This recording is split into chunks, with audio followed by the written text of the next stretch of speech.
You're listening to Life, the Universe, and Everything Else. Today on the show, Unnecessary Christmas! Life, the Universe, and Everything Else explores issues of science, critical thinking, and secular humanism.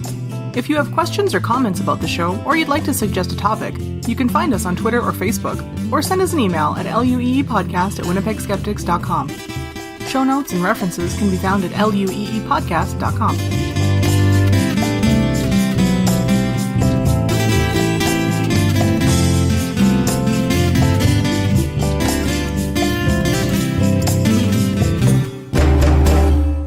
My name is Ashlyn Noble, and I will be hosting this Unnecessary Christmas episode.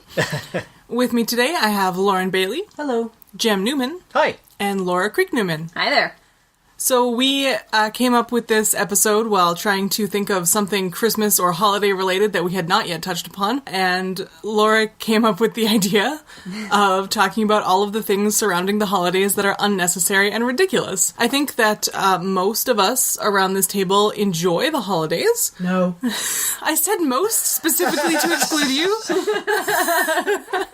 But there are for sure some trappings and traditions and things that are very exploitable that we could probably do without around the holidays.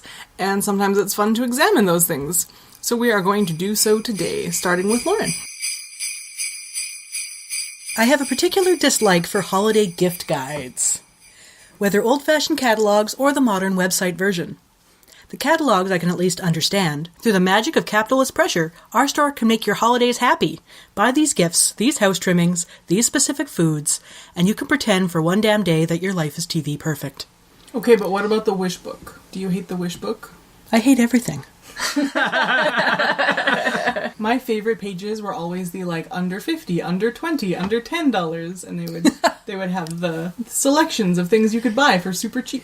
When I was a kid, Christmas meant going to Consumers Distributing. Did anybody else have that? No. I know of it, but we never really did that. It was an in-store catalog shopping. Oh. Yeah, so you would go to the store, and then they would have these display models set up, and you would page through the catalog and use your little, like at Lee Valley, how you have to fill in you fill in the order slip, and you hand it to the person at the desk, and they go to the back, and they get Christmas for you. They get all the toys. Well, it was open year-round. It's now been demolished, and the Thunder Bay one was demolished, replaced with a Sears, which is now standing empty. It's been demolished. Including my hopes and dreams. Every time we go to Thunder Bay, she's like, that's where I used to do this, and now it's demolished, and that's where we used to go to school, and now it's an old folks' home. So catalogs, I think they're kind of on their way out. I don't know a lot of people who get catalogs to their house anymore. So we're looking... You still get the IKEA catalog? I meant for the special Christmas ones. I will talk a little bit later about a couple that do come to the door, but mostly I'm going to talk about internet-based gift guides. I have a more deep dislike for these internet gift guides put together by influencers. They make it into commission from website clicks, but, and this is entirely my opinion, these gift guides are put together as some of the most tone-deaf vanity projects of the year. Mm-hmm. The click-through referral links are the things that bother me most about all of these things. We may get money from this, so if you click through, it'll make us happy. So, if you see something like that and you legitimately want an item, you'll go and you'll search it out on your own? Oh, yeah. Absolutely. This is a case where my impulse to do that is totally at odds with my actual values, because I would much rather Jeff Bezos not get a slightly bigger slice of the pie, you know what I mean? What am I thinking? But that is my... initial reaction. Yeah. I feel like if a website has put together a list of stuff and I want to buy something off of that list, they have done their job and I will reward them with a click. Oh yeah, that's fair. It depends on context too. Yeah. The things that I find egregious in the referral link land is mostly this is a review, but it's not actually a review. It's my opinion on the product, but that opinion will be sunny because I would love you to click this referral link. Right. I don't click through on BuzzFeed referral links, but for smaller websites that I know are run by people as opposed to corporations, I do. Go Fug Yourself does a gift guide, and while I don't agree with gift guides in principle, if I was going to click through from a gift guide, it will be from them because it's two women running this website out of their homes. So a lot of baking blogs are very weird for this. They'll say, I made a recipe today with such and such brand coffee creamer, and it's amazing, and the coffee creamer really makes it. And it's like clearly just an advertisement. At the very bottom it'll say, they provided this coffee creamer for me to make a recipe with. Yep. But it's, Yeah. That's very, very common. Oh, yeah. I do. For a lot It of... annoys me. Yeah, it is annoying. Or it's just like this particular brand of cocoa. I'm like, I'm going to buy the cheapest cocoa I can find. I don't care. I will never, ever order cocoa from Amazon that will take 2 weeks to get here when I can go to the store 5 minutes away. I'm 2 sorry. weeks. Yeah, what kind of Amazon you shop on? Yeah. Not Prime. Yeah, you got Prime like 1 hour delivery now via AI and also a lot of labor exploitation. Yeah.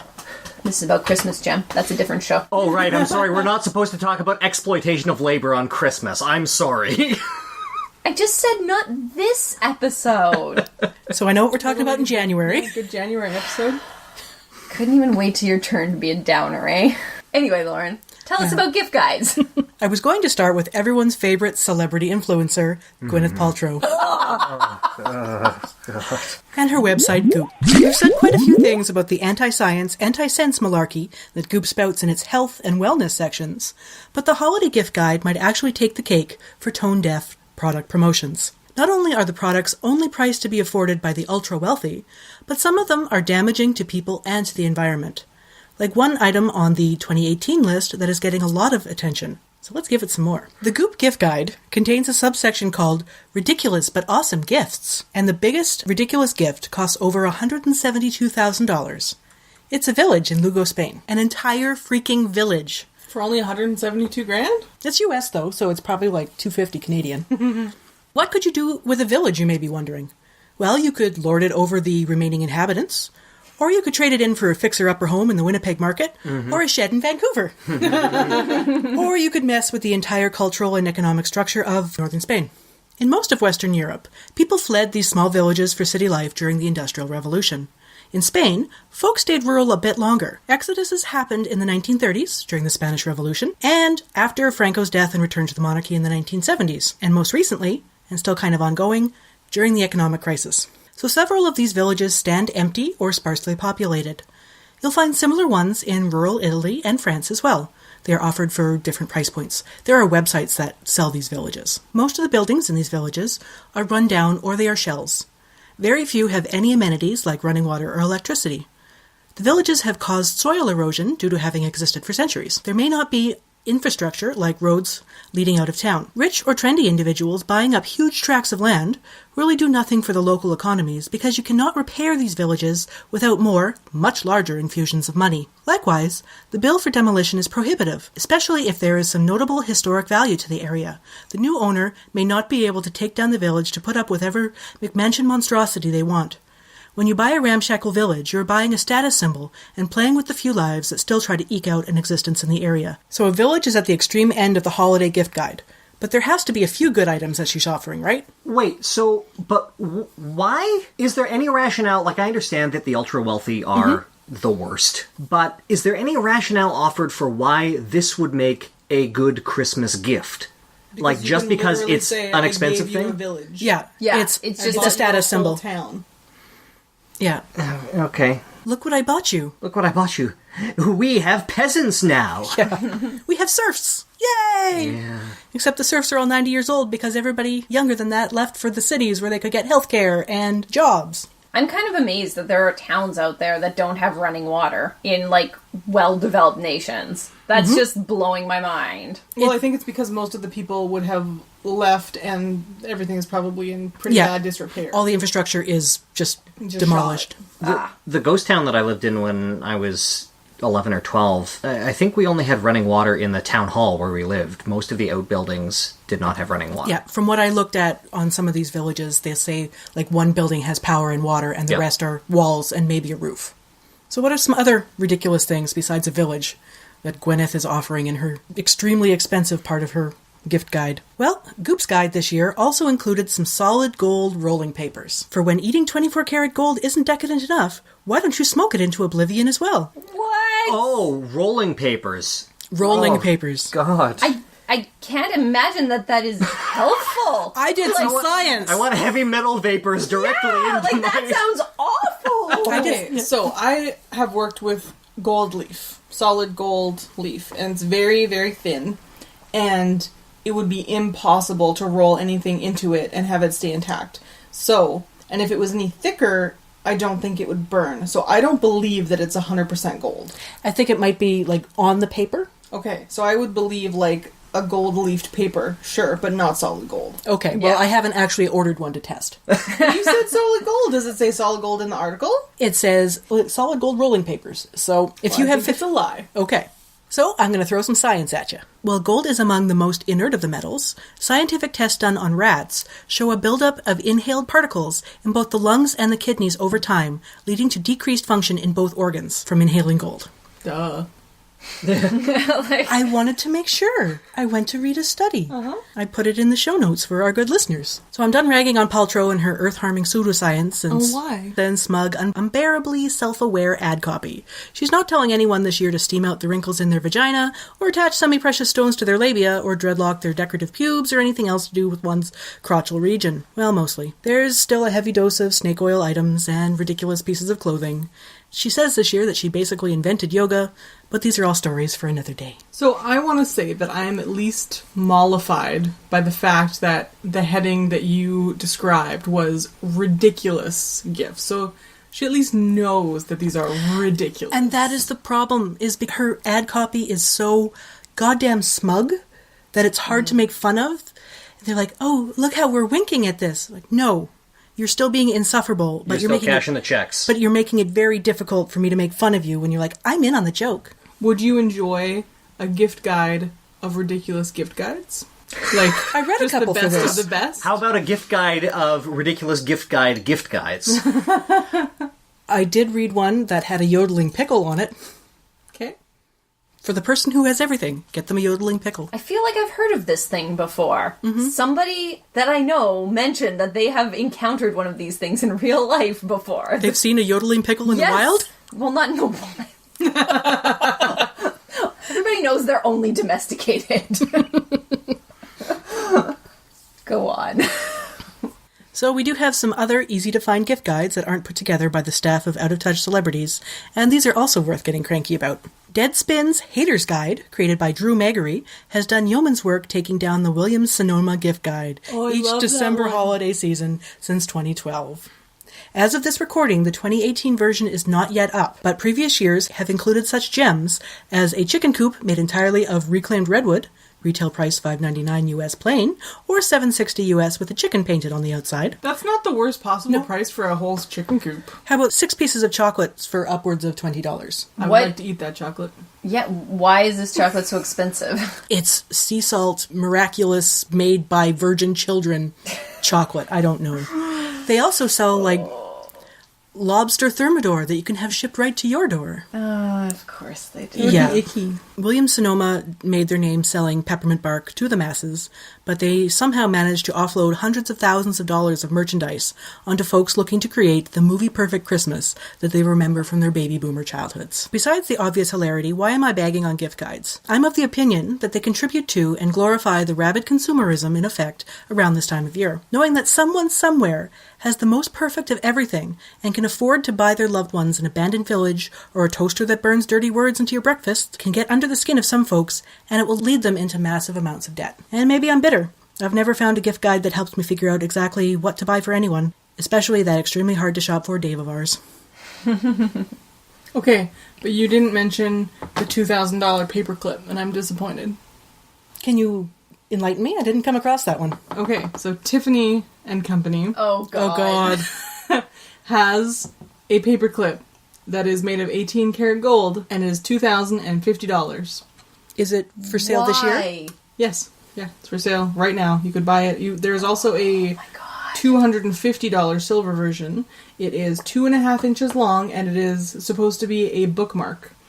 It says, timeless design meets modern attitude in the out-of-retirement collection based on archival Tiffany designs. This oversized golden paperclip is the perfect whimsical desk accessory. How dare they use your word? You're gonna lose that immediately. Giant paperclip. Immediately. $2,000. Well, it comes in the baby blue box, and you store it in that, so everybody knows that Yeah. you got a gift from Tiffany. Yeah, that's awful. Yeah, I don't usually use gift guides because I find that they do not relate to the people in my life. I feel like if the people in my life were characters on TV dramas or sitcoms, maybe I would find gifts for them, but I do not have a lot of people in my life that these things would be applicable for, or that I'm willing to spend upwards of $300 per person on. I was like, I'm trying to cap out at like less than that if I can, please, for everybody. Never mind on one person. You love a bunch of weirdos. So it's hard to find gifts for people who have very specific interests. But Jem can attest, my family's pretty normal. Right? And even still, like, there's not stuff on those gift guides for my parents. Or I feel like all of the guides for dads especially assume that they enjoy sports and golf. And barbecuing and beer. Okay, Yeah. yeah. And You my must dad love is just barbecuing. not into No. those Cars. things. You have to love cars. Yeah. Like, you are a man's man, and that's what it always is. So every year around Father's Day, I'm like, well, this is bad. Or you shop at the Sharper Image, and you have, like, fancy ties and pens that are worth $2,000 or whatever. Hey, I'm going to talk about the Sharper Image in my segment. Why don't we go there now then? So who among us is planning to give gift cards this year to at least one person? I'm not planning to give any gift cards, but I'm hoping to receive them. I don't know if I am or not yet. Again, with the receiving, our favorite gift from my mum is when she sends grocery gift cards. So we don't have to buy food in January. We can just... Well, we don't have to pay for food in January. So the most recent numbers that I could find claimed that gift cards were the second most popular holiday gift, just behind clothing. Tell your mother this. But these data are actually 12 years old, and I would be astonished if gift cards hadn't taken the top spot by now. Unfortunately, I couldn't find more recent numbers. Wow, 12 years old. They're right behind Tickle Me Elmo on that list. So for most of the segment, I'm going to set aside my deep skepticism of holiday consumerism. I'm sure that the listener can take it as read that I think we spend far too much money on consumer goods around the holidays and year-round, and that this contributes to environmental degradation and general misery, and this money could be put to much better use. But I'm also a hypocrite who loves stuff and who especially enjoys shopping for the perfect gift. Yeah.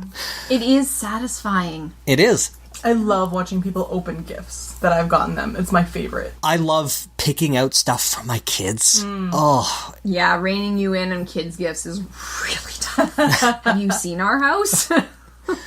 So for the purposes of this segment, let's just assume you're going to give someone a gift and you're considering giving a gift card. There's an understandable impulse, I think, among some smarmy types to denigrate gift cards as a thoughtless gift, a means of checking a box and saying, yeah, I got Uncle Reggie a gift, without actually putting in the time and care to find something meaningful. I'm not going to do a deep dive on the class issues surrounding this criticism, but suffice it to say, some people are legitimately difficult to shop for, but also for someone who's juggling multiple jobs, multiple kids, both, the time to track down the perfect gift for everyone on their list is a luxury that they simply don't have. For somebody with emotional labor issues, it is also very difficult. I don't have multiple jobs, one, or multiple children. I have 0. But gift cards make it much easier for me to not have to waste so much of my emotional capital thinking about others. Yeah, definitely. Well, it's a load off knowing that you've got your Christmas shopping done. And if you're struggling to come up with a gift for someone, or you don't have the time to shop, or you don't have the emotional bandwidth, the gift card rack feels like a nice middle ground between just giving someone a pile of cash or spending 3 hours searching the mall before you finally settle on some junk from the as seen on TV store. But gift cards aren't just... That store. There's so much weird stuff in there. Oh, I was on their website today. So They got me a weird. spiral cutter for vegetables the other year, and I love it, but I She don't use it much. specifically asked for it, to be I did. fair. And that's I the did. only place we could find it. Something to remember, too, is that gift cards aren't just about settling. A lot of snobs like me might see them that way, but sometimes a gift card is exactly the gift you want to give someone. At their best, gift cards can let you give a gift that's hard to wrap and put under the tree. You can buy someone a coffee or a movie or a nice night out. There's a coffee shop near my office called Fourth. Some afternoons I'll wander over and grab a coffee and work from there for a few hours. I've got a laptop, and it's nice to get out of the office for a bit, you know? And it's not just me. I know a developer who works for Mozilla that works from there, and I've heard through the grapevine that a significant portion of the code for indie mega hit Night in the Woods was written from that particular coffee shop. Cool. Great game, by the way. You should play it. It's good. Anyway, Laura knows that I like it there, and she bought me a gift card for Fourth as part of my birthday gift this year, which was really thoughtful. But it's not just consumers that love buying gift cards and getting gift cards. Retailers love them too. You might think, if you don't think about it for too long, that gift cards cost retailers money. After all, they have to devote time and infrastructure to managing gift card balances, and the cards themselves aren't free. But the reality is that these marginal costs are recouped many times over. Mm-hmm. For one thing, a gift card is essentially a promise of a future sale, and a guaranteed sale is a guaranteed profit. What's more, because they're purchased as gifts, typically for other people, they're a guaranteed sale on behalf of someone who might not have given you a sale in the first place. Another thing to consider is the values for the purchase points of these gift cards. We're all old enough to remember when gift certificates were written out by hand, and you could typically ask for whatever value you wanted. But these days, gift cards are most often sold in block values. This means that when the card is used, you end up in one of two scenarios. Either the consumer spends more than the value of the card, which is a happy occasion for the retailer, or they have a few bucks left over on the card, and it sits at the bottom of their drawer for 10 years before it's eventually thrown out. According to Consumer Reports, a year after receiving a gift card, about a quarter of consumers still haven't spent them, while most customers who make a purchase with a gift card end up spending more than the value of the card. Mm-hmm. Either way, that's a win for the retailer. From the retailer's perspective, a gift card can be considered a completely unsecured, short-term loan at zero interest.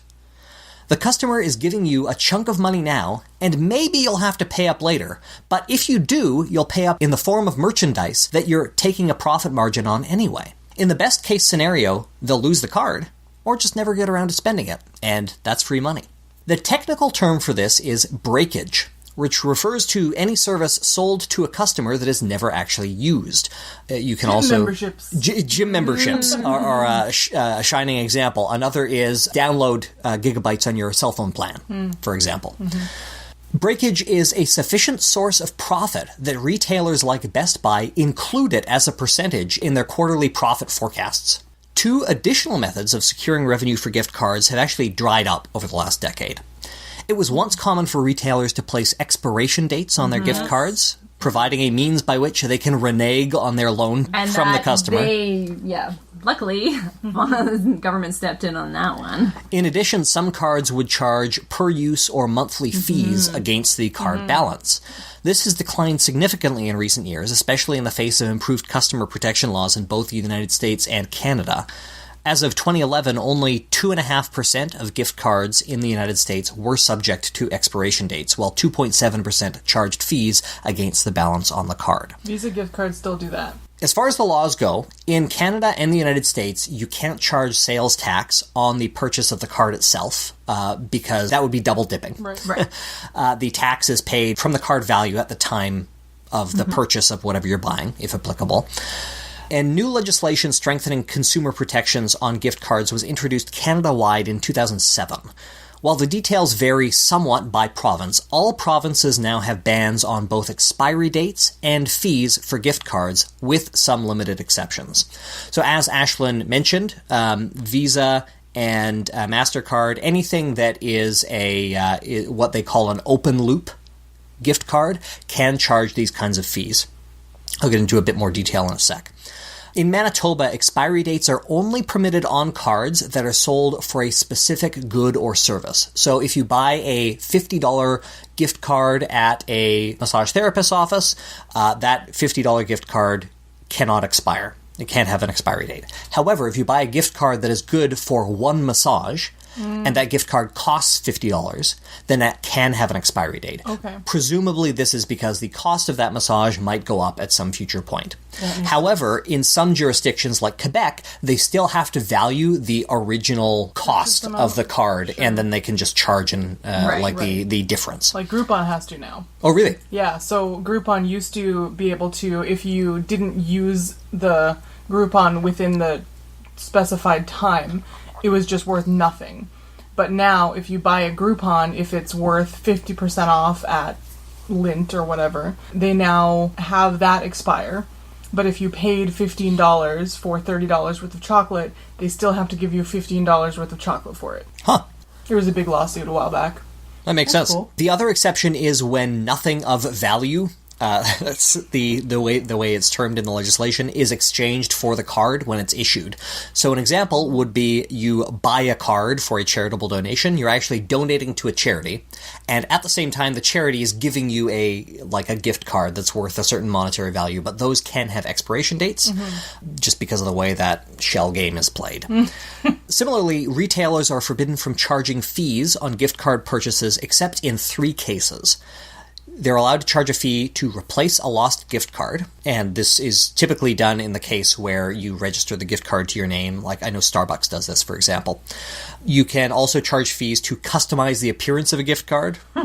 Somehow, for some reason, you're going to put a picture of your kids on your gift card. They can charge you for that. They can also charge fees in the specific case of gift cards that are valid for multiple retail outlets. This often happens in the case of a gift card that's good for every store in a mall. In that case, a small fee of up to $2.50 per month can be charged against the remaining balance on the card only if it has been dormant for at least 1 year. Yep.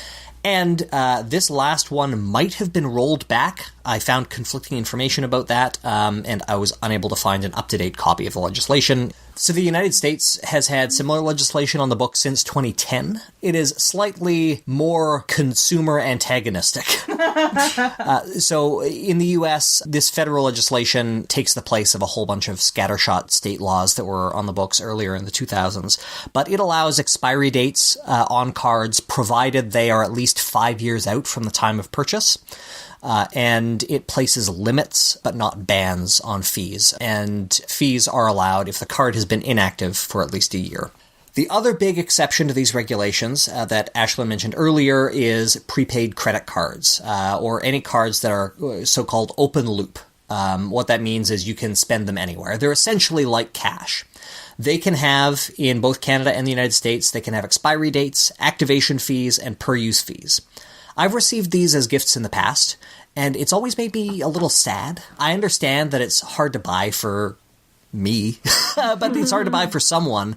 But when you give somebody a prepaid Visa gift card, you should almost always give cash, because then you're not spending 10% of that gift card value and just throwing it Visa's direction. Visa doesn't need that money. But I do recognize that there are exceptions here.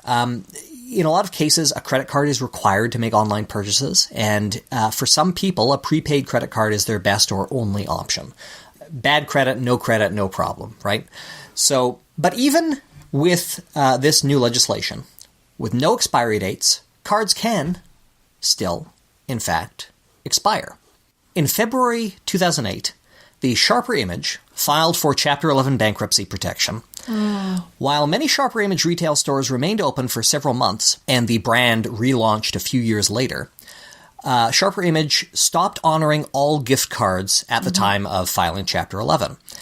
And by the time the last stores had closed at the end of 2008, customers still collectively held approximately $66 million in gift cards that were now worthless. Wow. A very similar and more recent is HMV. Same thing happened. Yep. Toys R Us in the States. Toys R Us in the States. There was a children's store a few years ago that did... Circuit City, I think, or was it one of the previous iterations of that brand? Radio, yeah. I think it was Radio Shack, but that was... Yeah. So remember that when you buy a gift card, the loan that you are making to the retailer is unsecured. You are not a creditor. So you don't even have the protections that the rest of the creditors to that company do when it goes under. The last thing that you probably want to watch out for when it comes to gift cards is tampering. Most people know that shoplifting gift cards doesn't work. The gift cards have no value until they're activated at the till, right?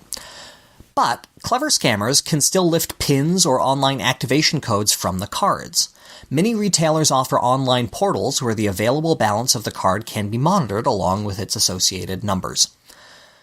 So scammers can lift the pins or activation codes and then leave the cards at the front of the rack. And they monitor the cards online, and as soon as a balance pops up, they can use the stolen pins to make online purchases. Be careful. Make sure if you're going to buy a gift card, you check for tampering. Make sure that pin foil hasn't been scraped off or torn off or peeled and then replaced. That sort of thing. So, look, I get it. People can be hard to buy for. Sometimes that's because they're hard to buy for. And you need to give them a gift anyway. That's totally fine. Gift cards can be great. But sometimes when somebody's hard to buy for, it's because, they don't actually need anything. Mm-hmm. And if you're buying me a gift, I've got plenty. I think that perhaps when we can't think of something to give to somebody, that might sometimes be an indication that we can spend that money in another way.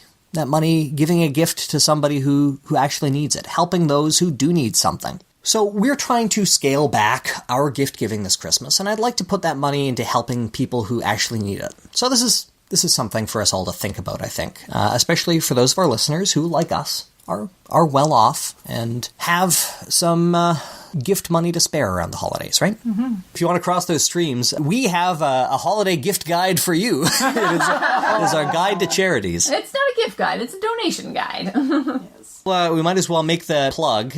If you want to give us a holiday gift this season, you can make a donation at lueepodcast.com. This show will go away eventually.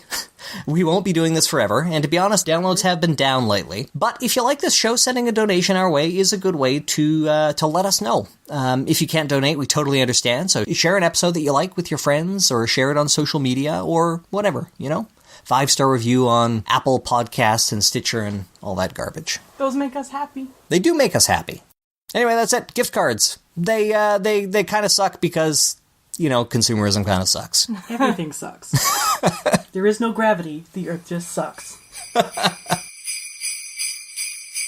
So in my opinion, going into debt for the holidays is one of the most unnecessary yet time-honored holiday traditions. Yay! How much do you think the average Canadian intends to spend during the 2018 holiday season? Average Canadian.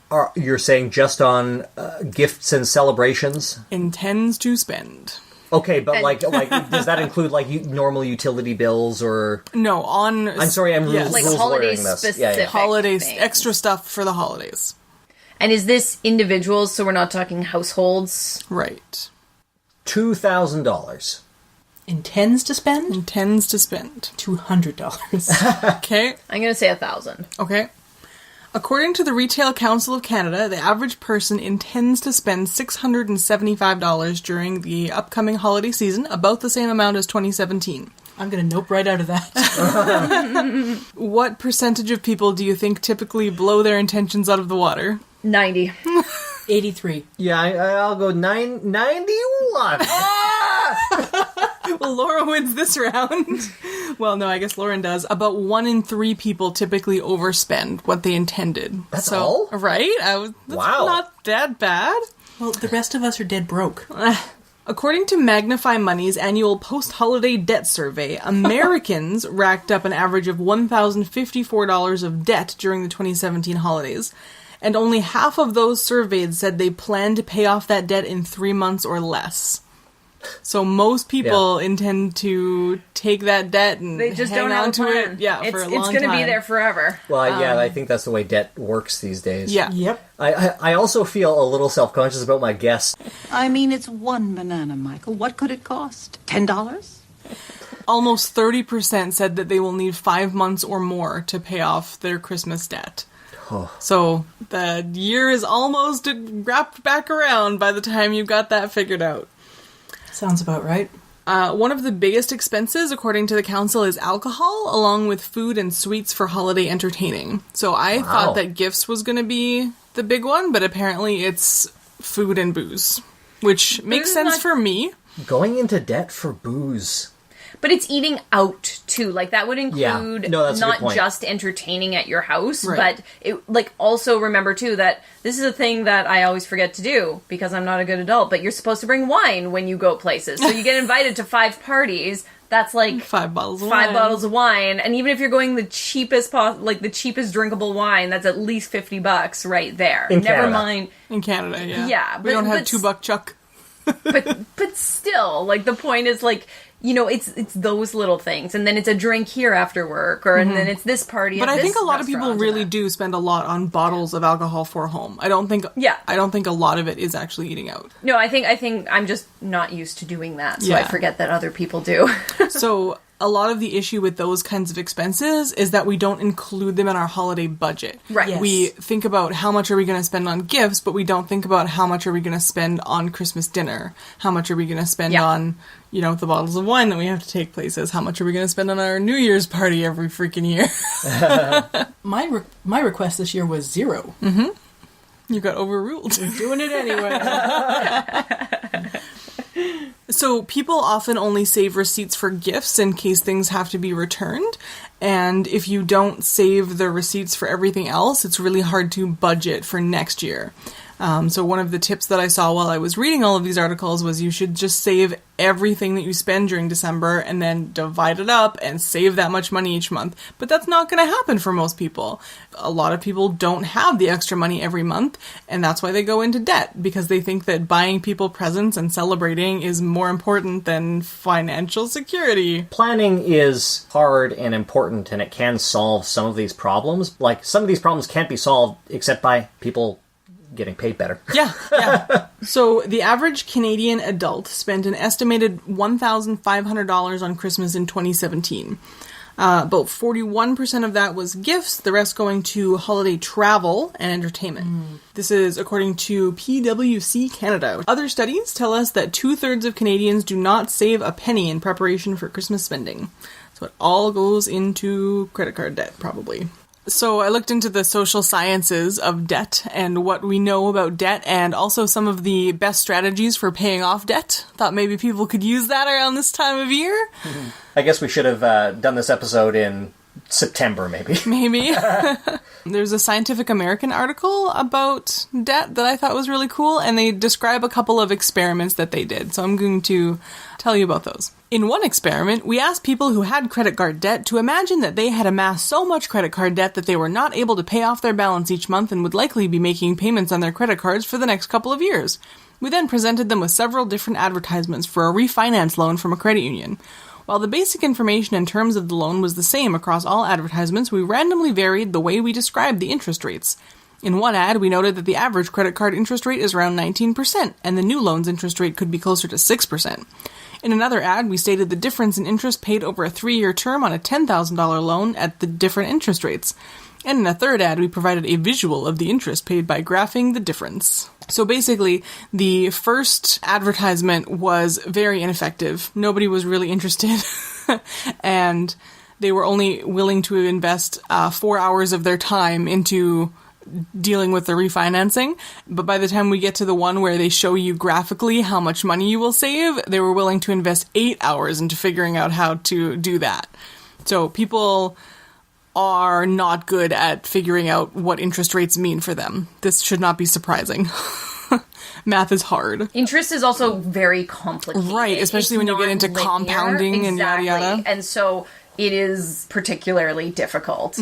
So I guess I figured that with big numbers like 19 versus 6, it would be Yeah, a I bigger thought right deal. after that, like obviously. And it's a much bigger deal when you know that compounding exists. Yeah, but a lot of people don't understand that at all. Right. So yeah, 8 hours versus 4 hours. They were willing to put in twice as much time and effort when they saw a graph of how much they would be saving.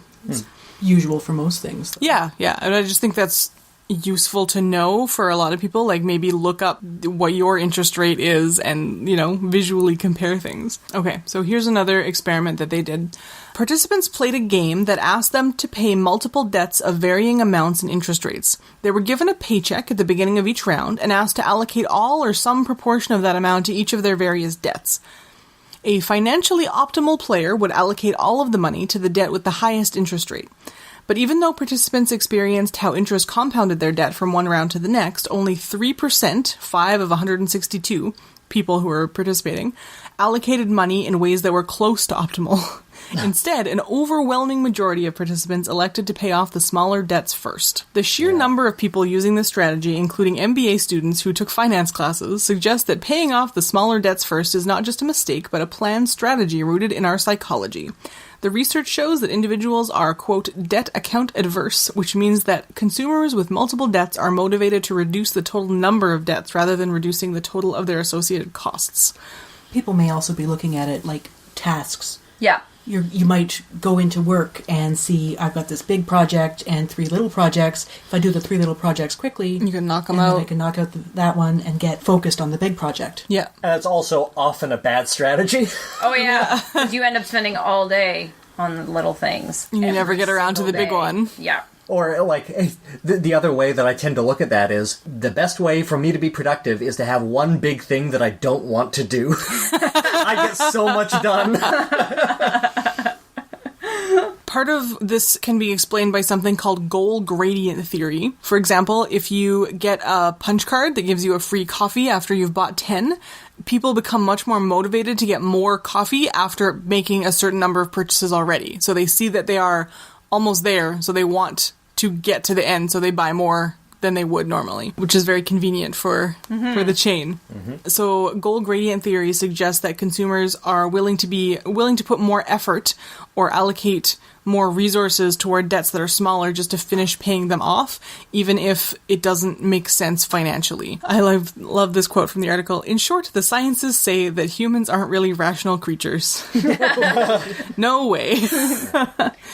The rational thing to do would be to choose the debt payoff method that saves the most money in interest, but that's not the best way to pay off debt, according to several studies. That's not the best way to pay It is not the best way, because the best way to pay off debt is the one that you're going to finish. And there are more studies who say... So, All sciencey. the 2 big ones that get talked a lot about in like debt repayment groups and self-help places are the debt avalanche and the debt snowball. The debt snowball was popularized by Dave Ramsey, who is kind of a gross person, but it's been sort of taken out of his realm and popularized further. So It's snowballed? It's snowball. So there was a Kellogg School of Management study that looked at both of them and found basically that people who start with their smallest debts and pay it off are way more motivated to keep paying off their debt. And when you start with the debt that's the biggest, even if it has the highest interest rate and it's going to cost you more in the long run, if it's going to take you 2 years to pay off the one thing and you still have to keep making these minimum payments on everything else, it's just totally demoralizing and people give up. Yeah. Yeah. And so it's better emotionally to start hitting those goals. So the debt avalanche is the optimal one where you take your thing that's going to cost you the most money and you start with that and you keep going towards your lower and lower interest rates, but while still making minimum payments on everything. Right. The debt snowball is you make minimum payments on everything and then put any extra money towards your smallest amount. And then once you pay off the smallest amount, you put that, whatever your minimum payment was on that, plus all of your extra money onto the next one, and the next one, and the next one. So eventually, by the time you get to the last one, you're able to allocate a huge amount of money per month to that one big debt because you're not paying off all those minimum balances anymore. So near the end, it actually ends up going faster. Right, yeah. And so in like a typical scenario, it will actually take the same amount of time to pay off all of your debt, and you will end up paying a few extra $100 in interest, which, if you get it done, is not that big a deal in the scheme of, like, most. I think I saw a statistic today that the average Canadian household right now has about $16,000 in non-mortgage debt on credit cards and whatnot. So $16,000 versus $250 that you're going to save if you actually, like, finish paying that off. Like, that's a pretty okay price to pay for motivation for a lot of people. Yep, sure. Yeah. Of course, Dave Ramsey has taken this and been like, my method is the scienciest. And but it does make a lot of sense. And then there's also basically when you put money toward a debt, you feel the best when you can look at the balance and see that the balance, like the percentage that you still have to pay, has gone down a significant amount. And I feel like I'm not explaining this very well, but I get it because I had that spreadsheet set up Yeah. for my post-divorce debt conciliation. Yeah. And inputting the numbers each month and going, okay, this is what it should be coming down to, and here's what the interest is, and yeah, it made it much less disheartening. feeling like it was never going to end. Yeah. Well, it still felt like it was never going to Well, end. but I mean, and towards the end, I remember how excited you were when you were like, I just paid off a third of the rest of my loan. You know, like that feels amazing when you can pay off a big chunk of whatever you have left on that. And that's why it helps so much to start with the little ones. And there was even some advice on, like, obviously run the numbers for your own debt and figure out which of these methods will, like, you know, if the avalanche is going to save you $10,000, do that. Yeah. But if you're doing that and you start to get demoralized, pay off one of your small balances, and then you'll feel better again, and you'll get back to doing the It's thing. that whole, like, big goals versus small goals Yeah. thing for any aspect of life, right? You might be working on, you know, some kind of academic thing or life thing, and you just, you know, it's such a long haul. So, yeah, go do a little thing that makes you feel good, Yeah. and then you'll get back into it. Definitely. Do they note, too, that rule number 1 is you need to stop accumulating debt? Oh, yeah, for that's all all of this, over, though? yeah. Because that's the part where I think a lot of people are like, okay, I got to pay off this debt, and they just keep racking it up, and probably on One some of our those- panelists is slowly raising their hand. Yeah, because none of these methods, of course, are going to work. But that's where a lot of people will say, okay, I'm using this method. I keep paying off the small one. It's great. But they're not taking into account that they're continuing to rack Yeah. it up elsewhere. Yeah. I apologize. I did not mention this very obvious point because I was tired of reading it in all of the articles. Yeah. But it's Stop spending money if you want to pay off your debt. like I used to watch Till Death Do Us Part all the Okay. time, which, if anybody's not familiar, was a Canadian TV show with Gail Vaslog Slade, and she talked to people who were in a lot of debt and taught them how not to be in debt anymore and how to deal with the debt that they were in. And so she talked about all these methods, and It wasn't a divorce show? It sounds like a divorce. No, I know. It sounds like a divorce. it was like, because it was about families that were in this situation. There was a lot of couples, but there was also like, you know, there was a single parent in one situation. There was like a family that had multi-generational lending going on and money issues because there were multiple adults in the family. Like, anyway, so it was all about how, yeah, debt can tear your family, whatever it happens to be, apart because it's a terrible thing if it gets out of hand. Like, it happens all the time. And so, yeah, it was about, you know, saving your relationship and remembering that your relationship is important, and as well as paying off your debt. Yeah. Isn't money like the most thing that families Rips fight most over? families apart, yeah. Oh, yeah.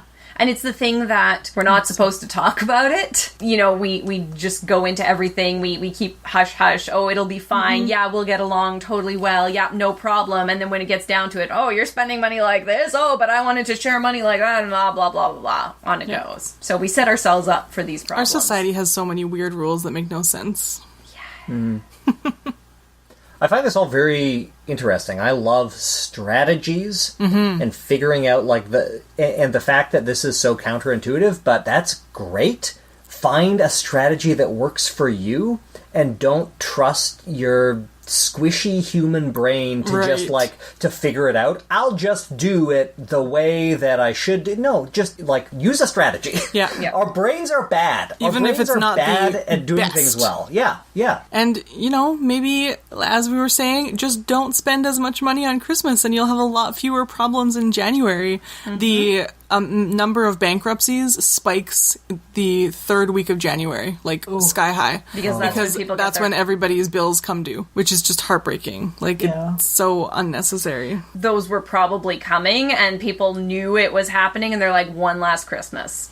Right? Maybe? If this I is don't know. coming, I mean, I feel like if you're gonna if your decision is that January, you knew it was coming. Either that, or you bought the village in Spain. You couldn't afford There's it. a village in France that's over $1 million. Oh, okay. So solid gold rolling papers. Yeah, exactly. Bankruptcy and cancer. Sweetie, we are nowhere near bankruptcy, don't you worry. Well, I have some things to talk about that you all can definitely cross off your gift lists. I thought that I wanted to be the chipper one around here after all this. As you always are. And go back to that original idea of unnecessary Christmas, because we have all gotten a gift or seen something in a store going, who in the world would use this item? Yodeling pickle. Yodeling pickle, exactly. We've already talked about a few of them, so I wanted to go through just a few that I found, talk about a couple that I or family members have received as well. Are we going to have to talk about gem socks again? No, I think... Those were a great gift. I love them. They're still my favorite pair of socks. I considered it, but that horse has been long dead, so I figured we'd move on. So, I want to start it off with a fantastic gift that I received several years ago. It was a pair of gloves. It was a very special pair of gloves. My brother is a very nice man. Usually. Special gloves. Special gloves. They are Bluetooth gloves. Can you guess? I'm interested. Can you guess what they might be for?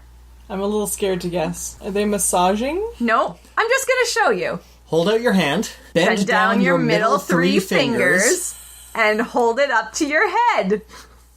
They are phone gloves, where the speaker is in the thumb and the microphone is in the pinky. That 100% sounds like something your brother would love. To just be walking around like this, talking on the actual phone. Yeah. Yep. Have you ever actually made a call on them? No. No, you have to. No. For science, Laura. No. For science. I don't, well, first of all, I don't wear, once it gets really cold, I don't really wear gloves because my hands get cold immediately, and so I need giant fluffy mitts, and so I just don't consider wearing gloves for anybody. Anybody who buys me gloves in the winter, I'm not going to wear them, sorry. And the one thing you want to make sure about your clothing is that it is not washable. Yeah. Especially hands. Ugh. Especially hands with dirty cars and children's sticky fingers and stuff like that I have to deal with. So if anybody out there has in fact used a pair of these, I would love to know your experience, but I have not. So yeah, Bluetooth gloves for making phone calls.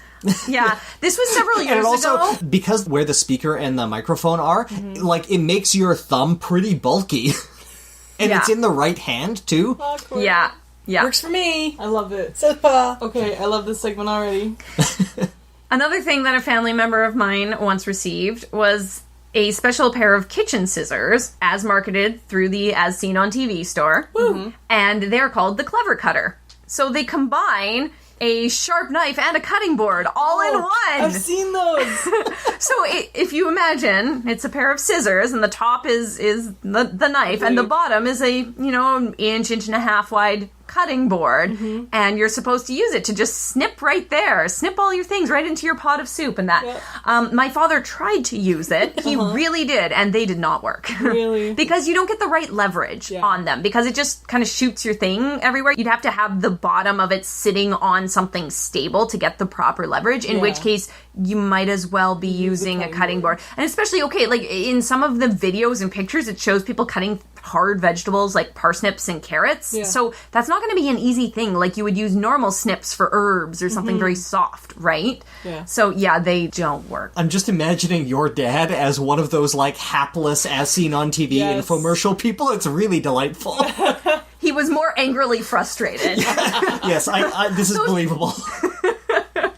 I wish those worked, because it would be so much easier for me in the office. I have a little cutting board and a tiny little knife that they won't get scared that I have in the office, so I can cut up my tomatoes or my cucumbers or something for my lunch. Right. Because I don't want to pre-cut them, because who has time at 6 o'clock in the morning? Right. Right. And it's like, speaking of herbs, I really kind of want one of those pairs of scissors that has like 6 different blades that you can trim herbs with, so you go tuk, tuk, tuk, and it only takes, a few snips instead of 100. Oh my god, like, I've never heard of that, but that sounds amazing. Those were, so I looked through a lot of lists of like worst and unnecessary and silly and that, and those scissors actually made it onto those lists. Yeah. But I find that a lot of those lists are very subjective. It depends on what you want and how often you do things. I don't need a tea steeper that's shaped like the Loch Ness Monster, but I want one now. Did you really look through hundreds of lists, or did you look through 5 lists hundreds of times on different websites? I looked through like 7 once. You know what I mean? Yes. They all have the same stuff. They all had the same stuff. You haven't seen those herb scissors, though? No. They're really cool. I know Alton Brown would castigate me for it, but I quite enjoy certain single-use kitchen items for things that I do a lot. Like, I have one of those. It is a kitchen gadget, a hand-cranked kitchen gadget that peels, cores, and slices apples. It's an apple peeler core slicer. I have one. Yeah. And it is wonderful because I make apple crisps all the time because they're one of the greatest gifts that God gave man. My mother gives everyone an apple peeler core slicer. Oh, It's so and good. You have to say it that way. Apple peeler core slicer. Yeah. So that's a gift idea. See, that one it has a specific purpose, but that task also does have a lot of steps if you do it manually. You know, if you make a lot of apple pies or apple anything, there is a lot of steps, and you end up having, like, I have a manual apple corer, which is kind of a pain in the butt, and then you have to have a peeler, and then you have to use a knife and a cutting board. So this 3 or 4 exactly. tools. And so, yeah, it only does one thing, but it actually does multiple things. The worst thing is the thing that it's like a grilled cheese maker, or like... you know, something that is like a big appliance that makes one particular food that is totally unnecessary. Like if that's having, a pain in the butt. If you're having a grilled cheese like 5 times a week, you know, like I could see a grilled cheese maker. Like, you know, YMMP. But you could just get a panini press and use it for any variety of things. Anyway, You can this also is not use my the point. peeler core slicer to peel potatoes as long as you take off the cutting blade. Or you could just have, like, spiral sliced potatoes. Wasn't there an as seen on TV thing called the Rotato? I don't know. Yes, there was. Okay, this thing that we have is not a Rotato, but it is something similar. I'm not even joking, I'm sure Ashlyn. you are not. Okay, all right. So other things. I did go through the online catalog of the As Seen on TV store, and there's a lot of stuff in there. A lot of stuff. But one thing that I couldn't help but mention was the inhaler. It is a Himalayan salt inhaler. Oh my god. Yeah, it's a little contraption, you know, a little egg-sized contraption that you just hold under your nose, and you sniff the ions of the Himalayan salt. Why? The tagline, like a breath of fresh air. No. Salty air. I know. Briny. I couldn't help but mention. I mean, we've talked about Himalayan salt. That's pretty out there. But just the fact that it was an inhaler, it was pretty great. So you can go there for interesting things. Other unnecessary Christmassy kinds of things. Well, apparently a couple years ago, a couple of grocery stores in the UK started selling a bunch of holiday spice or holiday flavored things, including bleach. They sold like mulled spice bleach for the holidays. To make your home smell bleachy but also spicy? I guess so. And people did not let them forget that, which is pretty awesome. I'm really glad for Like that. pumpkin spice bleach or apple cider bleach? Yeah, like mulled spices bleach. Yeah. So, I would buy it. you know, they kind of made fun of the hand soap, but it's like, I get that. People buy scented hand soap all the time. Why wouldn't you buy, you know, cinnamony, orangey hand soap? That makes sense. But bleach?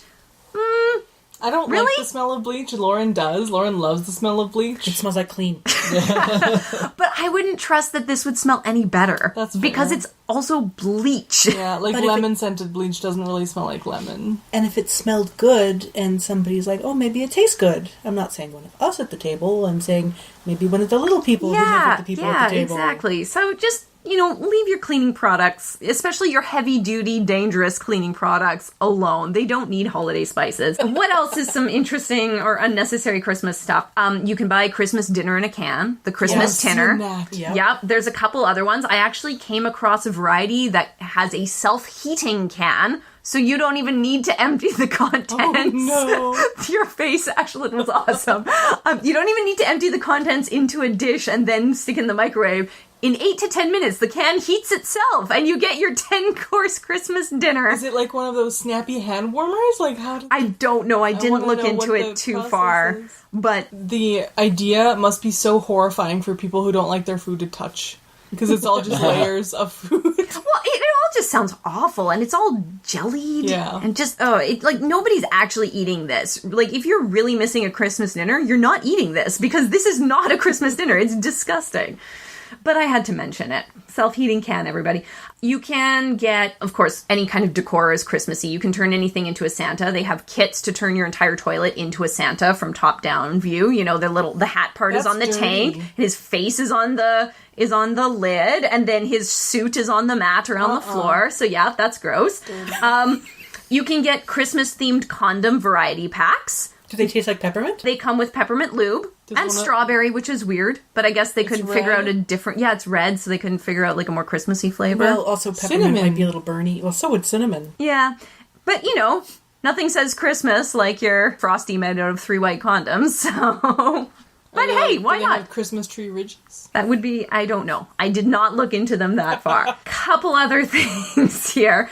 On that same note, why is there sexy Santa? Like, why is sexy Santa a thing? Because sexy everything exists. I know, but sexy Santa is particularly just like, eh. Okay, what about the Christmas sweaters with the reindeer boobs? Have you seen that? No. Okay, amazing. So, you take a Christmas sweater, normally just a plain color, and you cut out one hole. Oh, wait. One hole around your boob so your boob sticks out, and then you put a pom-pom and antlers on it so you have a reindeer boob. I have seen this kind of thing now that you remind me. Thank So you bad. for that. So bad. So, sexy Santa anything is totally unnecessary. I did find a picture of this little porcelain figurine of Santa and Mrs. Claus naked in a bathtub getting it on, though, because everybody needs this. It's weird, like, just in and of itself, but it's especially weird when you look closely and you realize that their bodies very clearly, like, merge around navel level. Oh, yeah. But you can find a reindeer G-string for your man candy, and I do have the picture of that. I want to see. It's just so bad in so many ways. Was that a Santa merman? Yep, it was a ripped Santa merman. So, like King Triton with a different hat? He's wearing a glitter hoodie. Of course he is. Awesome. Last but not least, apparently farting Santa and farting elf pillows are a thing. It's just the lower half of them with a naked butt, and they fart when you squeeze them. Why? Why is this a thing? So when we talk about consumer gifts and spending too much money and environmental degradation, do not buy these things. I do not ever want to receive these. They are so horrible. Please. Unnecessary Christmas. Something that I'm surprised you didn't touch on that I want to mention that would have probably made a good segment, but now I'm just going to rant about it, is the toys that prepare your children to live in a surveillance state. So things like Elf on the Shelf. I was going to mention that too. So Elf on the Shelf, if you have been living under a rock for the past 5 years, is a toy that's supposed to report back to Santa about what your children are doing and make sure that they're good little children until Christmas, and parents go out of their way to like move them every day and get them into shenanigans. And like, I can see the appeal of it. I think it's really funny when parents do, like, really, you know, cute things with them and have them, like, get into trouble and whatever. But it really is just, like, we're watching you at all times. Yeah, I didn't realize that was part of it. We don't do it and we won't do it. But yeah, I just thought it was this funny thing and you had to find the elf. I didn't realize this, at first I didn't realize this whole report back to Santa thing was a big part of it. I think a lot of families don't actually play that part of it up. I think a lot of families really just do the where's the elf today? Right. You know, what's he doing? This kind of thing. It's like, oh yeah, he's an elf. You But know, it's maybe in the he talks book to that Santa. comes with it and everything, I don't know, like, this is gonna sound smug. I feel like a lot of families don't spend a lot of time considering the implications of a lot of the messaging that goes to, you better not cry, you better, you know, like, Santa Claus is coming to town, so be good, you don't want to be on the naughty list, blah, blah, blah. The other thing that is much more explicit is, so I got a Cricut for myself. It's a cutting machine that you can cut vinyl and cardstock and all kinds of things. And so I joined a bunch of Facebook groups to learn how to use it, because that's what I do with my life now. And everybody who makes stuff to sell is super sick of this item, but it is so incredibly popular that some people pay for their whole Christmas by making them. Santa cam ornaments. So What? you take one of those lenses for cell phones that you can get at the dollar store and glue it onto an ornament and then basically write Santa Cam on it, like property of North Pole surveillance or whatever, and hang it on your tree so that your children know that Santa is watching them. Creepy. The whole industry of like forcing Santa's watching you, yeah, it's totally real. All of this has been taken to levels I didn't even know. I just hear about things and like, wow.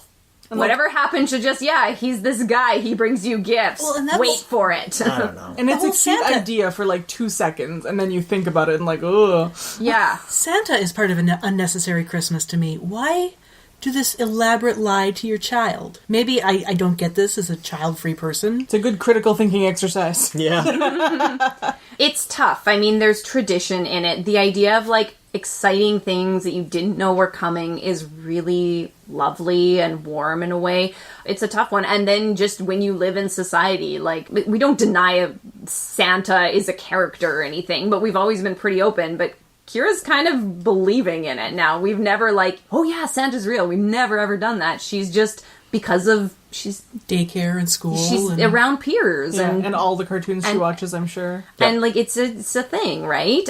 There is one thing that I really like though, with all this push with Elf on the Shelf, all this surveillance that you say, there's a lot of people posting on social media to make sure that if you're giving big ticket items, make it from yourself. Yes, Santa definitely. gifts should be fun little things that are exciting, something different, but don't give the Xbox, don't give the trip to Disney World from Santa. Don't do that, because then when your kids come back to school and say Santa left me with a laptop and a new iPhone and the latest Xbox, and the kid next door goes, I got pajamas from Santa, what gives?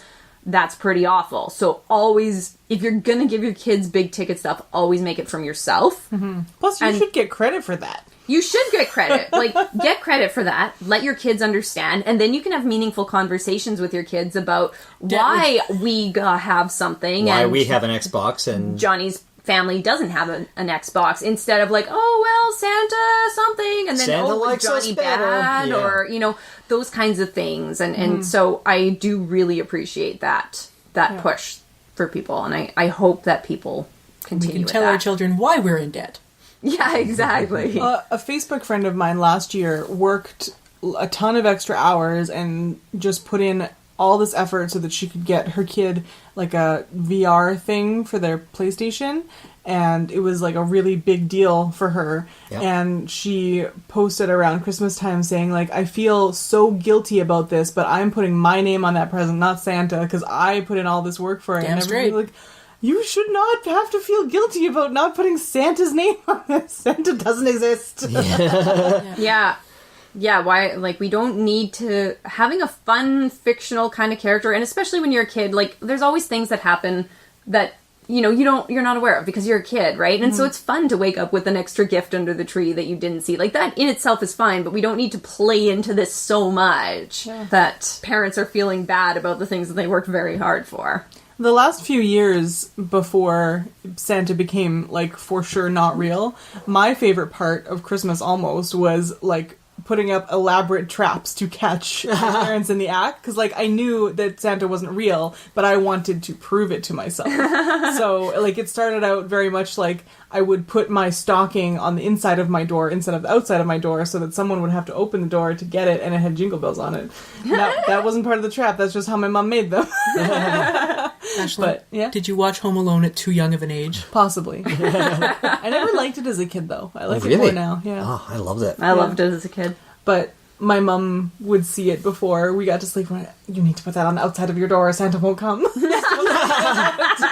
And then when I finally, like, Tyler and I ganged up on Mum one year and was just like, Santa always has the same wrapping paper and Santa has the same handwriting as you. And, we put together our case and went to her and was like, seriously, Mom, you have to admit it at this point. We know it's fake. And when she finally said, yeah, of course it's fake, we were like, oh, now the game is over. Is it any wonder that you became a skeptic and he became a cop?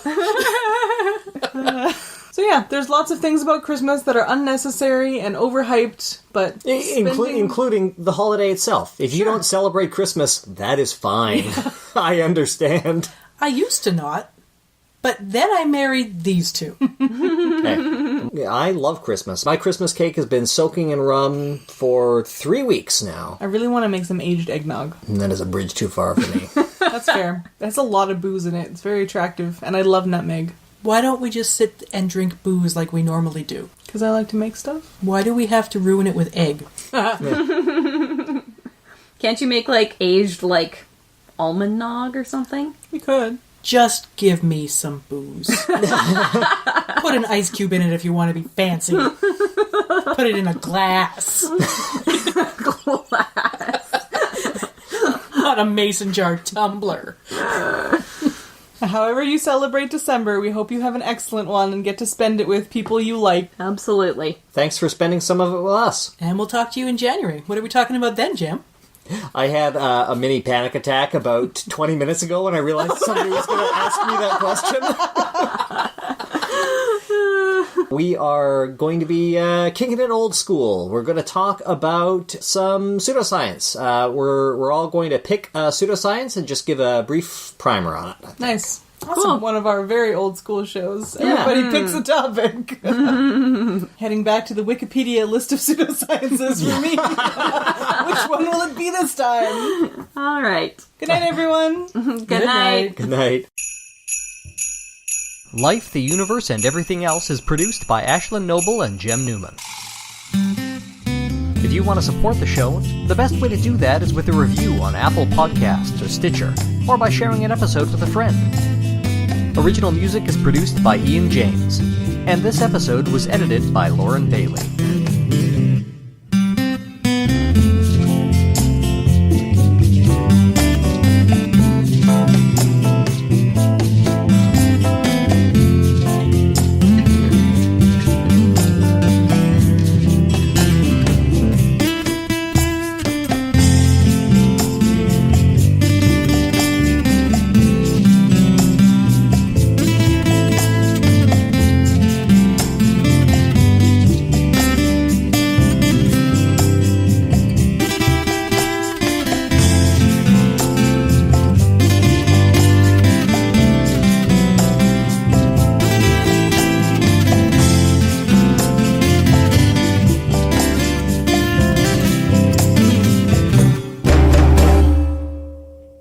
Life. Don't talk to me about life. The Gift Goop Guide contains a subset... Yeah, say that a few times. Is it not the Goop Gift Guide? The Goop Gift Guide. Yeah, you said gift goop guy. The Gifty Goopy Guidey. This is like I'm just imagining like an actor warming up. Gift goop guide. Gift goop guide. Oh, there's no like feminine care products this year that. Or what about a ridiculously priced article of clothing that is literally something you could buy for $5? What about the like smoothie additives that she... The rest of this paragraph is about vaginas. Please let me get to it. Okay. Segway beggars can't be Segway choosers.